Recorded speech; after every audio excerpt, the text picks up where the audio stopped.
और आईडीएफ ने हमास के खिलाफ ऑपरेशन शुरू किया तो ये आशंकाएं जताई जाने लगी कि ये दूसरा नकबा हो सकता है।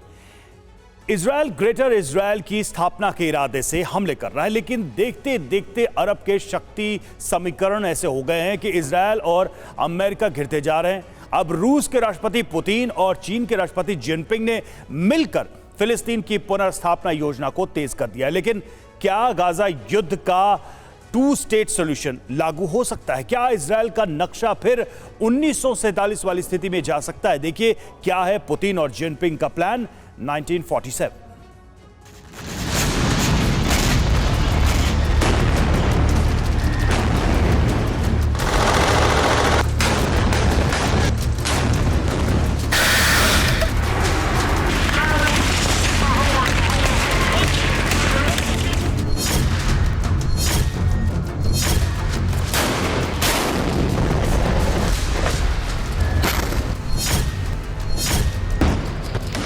आईडीएफ ने गाजा पर नियंत्रण वापस लेने के इरादे से ग्राउंड ऑपरेशन शुरू किया।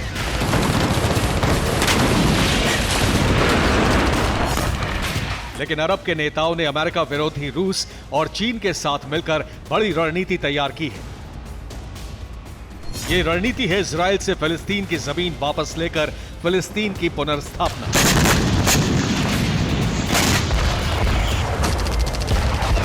सात अक्टूबर को इसी लक्ष्य के लिए युद्ध शुरू किया गया। इसे तीसरा इंतिफादा कहा जा सकता है, लेकिन यह पहले के 2 इंतिफादा से कहीं ज्यादा बड़ा ऑपरेशन और इसमें अमेरिका विरोधी महाशक्तियां शामिल हैं।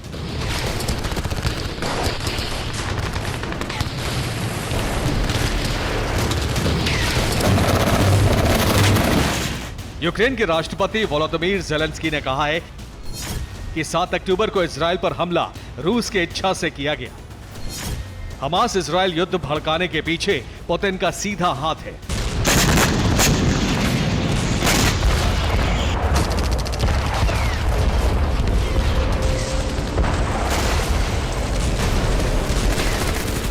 ज़ेलेंस्की की खुफिया एजेंसी GOR की रिपोर्ट है कि पुतिन ने अमेरिका का ध्यान यूक्रेन युद्ध से हटाने के लिए यह वॉर फ्रंट खोला और इसमें कामयाब हो रहे हैं।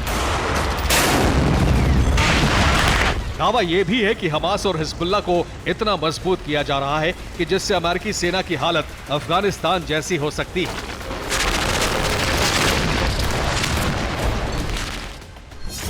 यूक्रेन की खुफिया एजेंसी ने यह भी दावा किया है कि हमास को नए आर्टिलरी सिस्टम भेजे जाने की तैयारी है। ये आर्टिलरी सिस्टम सोवियत दौर के हैं। 1970 के दशक में ये हथियार क्यूबा भेजे गए थे।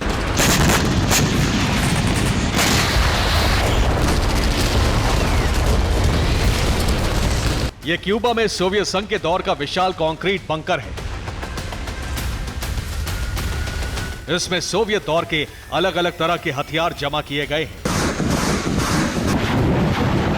यहां टैंक, MLRS और भारी मात्रा में गोला बारूद है जो रूस ने अमेरिका से शीत युद्ध के दौरान क्यूबा पहुंचाया था।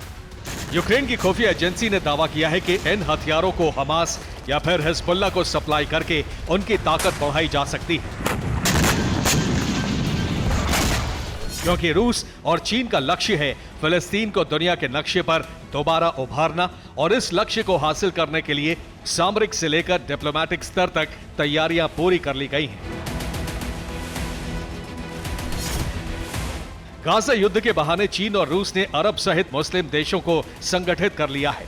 20 नवंबर को सऊदी अरब, जॉर्डन, मिस्र, इंडोनेशिया, फिलिस्तीन OIC यानी ऑर्गेनाइजेशन ऑफ इस्लामिक कोऑपरेशन के महासचिव बीजिंग पहुंचे और अरब के यही नेता अब मॉस्को में गाजा युद्ध के 2 स्टेट समाधान पर मंथन कर रहे हैं। यह मंथन कामयाब भी होता दिख रहा है। बीजिंग में अरब नेताओं से मुलाकात के बाद शी जिनपिंग ने फ्रांस के राष्ट्रपति इमानुएल मैक्रों से फोन पर बात की।